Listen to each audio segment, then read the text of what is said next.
عاشقت شدم عاشق.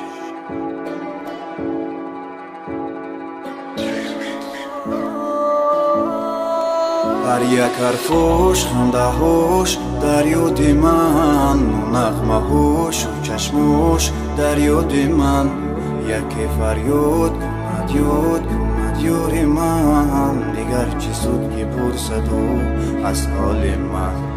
ببین که مردم غمهای تو سرم را خوردن، این روحی نوجوان را بردن. ای خدا زند عاشقت شدم مردم. دردی تو دردها را میدراند قلبها را، بر خاک درم آرام یا پرواز کنم بالا. آن درد مرامم را هم عشق و هم جانم را، چشمانی تو بودن مثل دریا. عاشقت شدم ببین که ناتوانم، تو را دوست داشتنم بود به بهونه. زیغم آرام برایش من میخوانم، و جاهل در دلم تیر میبرونه. عاشقت شدم ببین که ناتوانم، تو را دوست داشتنم بود به بهونه. زیغم آرام برایش من میخوانم، و جاهل در دلم تیر میبرونه.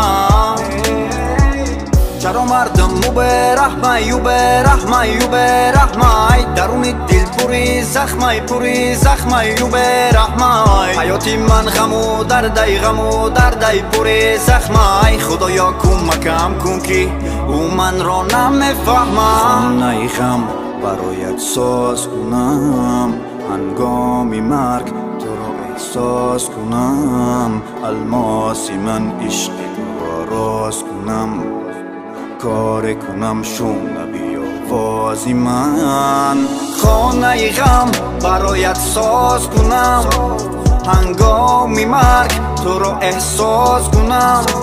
الماسی من عشق تو را راز کنم، کار کنم شنوی آوازی من. عاشقت شدم ببین که ناتوانم، تو را دوست داشتنم بود به بهونه.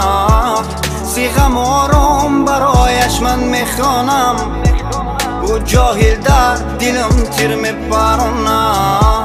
عاشقت شدم ببین که ناتوانم، تو را دوست داشتنم بود به بهونه. زیغم آرام برایش من میخوانم، و جاهل در دلم تیر میبرونه.